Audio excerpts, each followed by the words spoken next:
Hello বন্ধুরা, নমস্কার। কেমন আছো সবাই? আশা করি তোমরা খুব ভালো আছো। দেখো বন্ধুরা, আজ আমি একটা নাস্তা রেসিপি তোমাদের সাথে শেয়ার করলাম। ডিম আর ময়দার নাস্তা রেসিপি, যেটা একবার বানালে বারবার খেতে চাইবে সবাই। আবদার আসবে এই বানানোর জন্য। তোমরা পুরো ভিডিওটা দেখো, তোমাদের অবশ্যই ভালো লাগবে। আর একবার সময় থাকলে বাড়িতে এই রেসিপিটা বানিয়ে খেও। একবার খাওয়ার পরে বারে বারে বানিয়ে খাবে। চলো বন্ধুরা, রেসিপিটা দেখে নেই।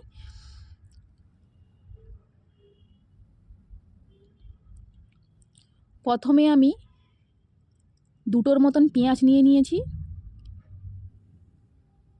দেখো, পেঁয়াজটা কিন্তু এইভাবে ঝুরি ঝুরি করে কাটতে হবে, বড় করে কাটলে হবে না, কারণ ডিমের সাথে তাহলে ভালো করে মিক্স হবে না। যেইভাবে পেঁয়াজটা কেটেছি ওইভাবে একটা টমেটো দিয়ে দেব। টমেটো আর পেঁয়াজ ভালো করে একদম ছোট ছোট করে কেটে নেবে। আর ধনেপাতাটা খুব ছোট ছোট করে কাটবে, একদম কুচি কুচি করে। আমি যেইভাবে কাটছি ওই রকমই কাটবে। তো আমি বটি দিয়ে কাটছি, তোমরা চাইলে ছুরি দিয়েও কাটতে পারো, যার যেটা সুবিধা হবে সেটা সেইভাবে কাটবে। আমার বটিতে সুবিধা হয় বলে আমি বটিতে কাটছি, ঝুরি ঝুরি করে। আর দুটোর মতন আমি কাঁচা লঙ্কা নিয়ে নেব। তোমরা যারা ঝাল খেতে চাও না তারা ঝাল দেবে না, যারা ঝাল খেতে চাও তারা ঝাল দিয়ে খাবে। দেখো, দুটো আমি যে কাঁচা লঙ্কা নিয়েছি সেটাকেও আমি একদম ঝুরি ঝুরি করে কেটে নিয়েছি।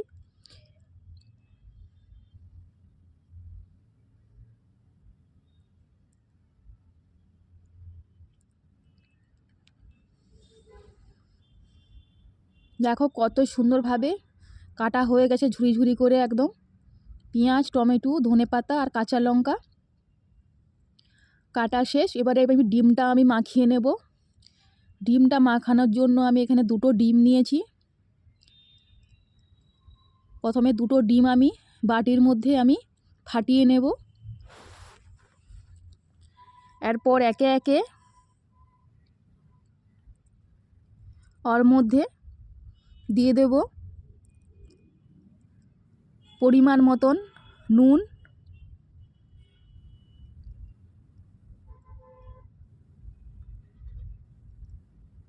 হলুদ গুঁড়ো, জিরে গুঁড়ো, কাশ্মীরি লঙ্কার গুঁড়ো, আর 4 ভাগের এক ভাগ চামচের মতন চাট মশলা, আর 4 ভাগের 1 ভাগ চামচ গরম মশলা দিয়ে দিয়েছি। দেওয়ার পর যে কেটে রাখা যে পেঁয়াজ, টমেটো আর ধনেপাতা ওটা দিয়ে দেব, আর কাঁচা লঙ্কা দিয়ে দেব। দিয়ে এটা ভালো করে মাখিয়ে নেব।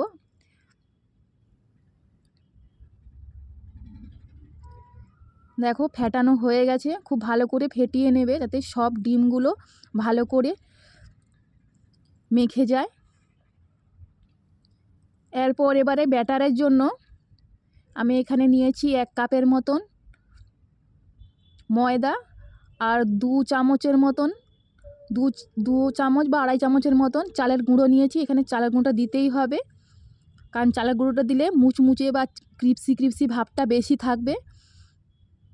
দিয়ে এখানে নুন টুন আমি প্রথমে কিছু দেব না। ভালো করে ওই চালের গুঁড়ো আর ময়দাটা ভালো করে আমি একটু মেখে নেব, পাতলা পাতলা করে। একদম বেশি পাতলা না আর বেশি মোটাও না, মিডিয়াম সাইজের বাটারটা আমি এখানে রেডি করে নেব। দেখো বাটারটা রেডি হয়ে গেছে। এটা আমি 10 মিনিটের জন্য ঢেকে রেখে দেব। 10-15 মিনিটে ভালো করে ঢেকে রেখে দিতে হবে।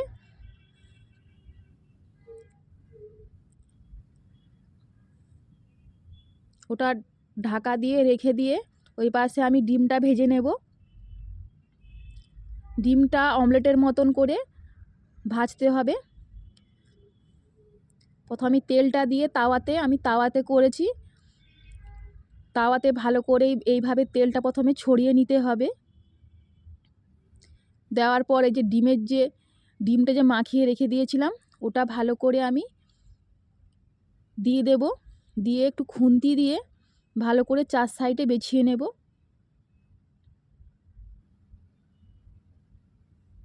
বিছানো হয়ে যাবার পর দেখো এইভাবে আমি প্রথমে এক পাশটা একটু উল্টিয়ে নেব,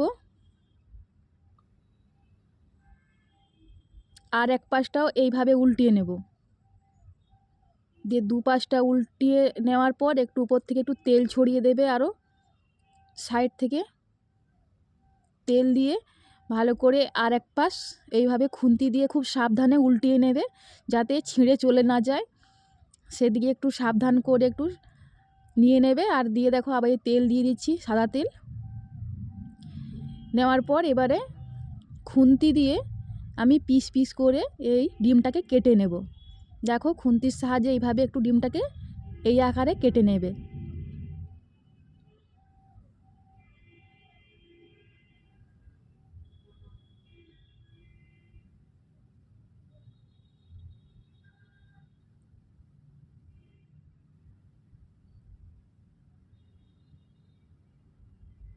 পুরো ডিমটা এইভাবে কেটে নেবে। মোটামুটি 7-8 পিসের মতন হয়েছিল। তোমার যদি বেশি লোক থাকে তাহলে বেশি লোকের জন্য একটু বেশি করেও করবে, দুবার করে অমলেটটা বানিয়ে এইভাবে কেটে নেবে। দিয়ে আমি তাওয়া থেকে আমি একটা প্লেটে করে তুলে নেব। সাবধানে তুলবে যাতে ভেঙে না যায়। দেখো কত সুন্দরভাবে উঠে যাচ্ছে। এইভাবে তুলে নেবে। দেওয়ার পর ওই বাটারটা যে আমি ঢাকা দিয়ে রেখে দিয়েছিলাম, 10 মিনিট হয়ে গেছে। 10 মিনিট পরে ঢাকনা খুলে ওর মধ্যে আরও মশলা কিছু অ্যাড করতে হবে। যেমন এখানে আমি পরিমাণ মতন স্বাদ মতো নুন, লঙ্কার গুঁড়ো, হলুদ গুঁড়ো, জিরে গুঁড়ো, এরপর একটু আদা রসুনের পেস্ট আর ধনেপাতা কুচি দিয়ে ভালো করে বাটারটার সাথে ভালো করে মিক্স করে নেব। দেখো এইভাবে খুব ভালো করে বাটারটা মিক্স করে নেবে। সব কিছু উপকরণ দিয়ে ভালো করে মিক্স করে নেবে। নেওয়ার পর ওই পাশে কড়াইতে আমি তেল গরম করতে বসিয়ে দিয়েছি। তেলটা ভালো করে গরম হবে, হাই ফ্লেমেই রাখবে। দিয়ে একে একে করে ডিমের যে অমলেট যে কাটা পিস পিস করে রেখেছিলাম, এবারে একটা একটা করে ওই বাটারের মধ্যে চুবিয়ে আর তেলের মধ্যে ছেড়ে দেবে। তারপরে দেখো কত সুন্দর দেখতে হয়েছে আর একদম কিপসি কিপসি মুচমুচে।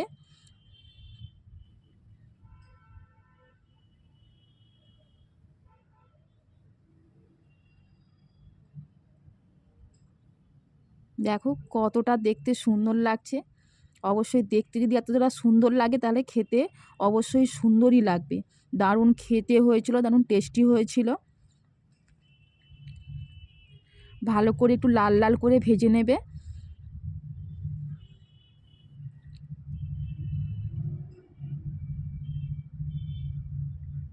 ভাজা হয়ে গেছে, এরপর আমি তুলে নেব একটা প্লেটে করে।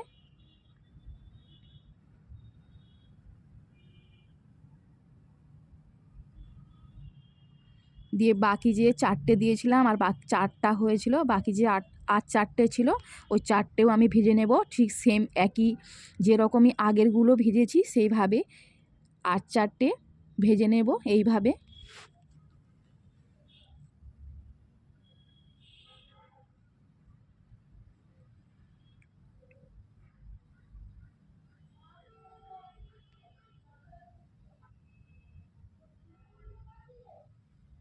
লাস্টেরগুলো একটু কড়া করে ভাজা হয়ে গিয়েছে, কারণ ভাজতে ভাজতে আমি শসা কাটতে চলে এসেছিলাম, এই জন্য একটু লাল লাল করে বেশি ভাজা হয়ে গেছে। কোনো অসুবিধা নেই, কোনো তেতো লাগবে না। দেখো হয়ে গেছে। প্লেটের মধ্যে দিয়ে দিয়েছি শসা আর পেঁয়াজ কেটে নিয়েছি। আর একটা বাটিতে করে আমি সস ঢেলে নেব। দিয়ে সস দিয়ে আর শসা পেঁয়াজ দিয়ে খেতে যা লাগে অপূর্ব। একবার বাড়িতে বানিয়ে খেলে বারবার খেতে ইচ্ছে করবে। দেখো কতটা দারুণ হয়েছিল। আমার মুখ দেখে তোমরা নিশ্চয়ই বুঝতে পারছো যে দারুণ টেস্টি হয়েছিল, দারুণ কুড়কুড়ে হয়েছিল, ক্রিপসি হয়েছিল। ভালো লাগলে অবশ্যই ভিডিওটা লাইক কমেন্ট শেয়ার করবে আর চ্যানেলটা সাবস্ক্রাইবার করে দেবে, যাতে নতুন নতুন রেসিপি আমি নিয়ে আসতে পারি। চলো বন্ধুরা, দেখা হবে পরের ভিডিওতে। টাটা বন্ধুরা।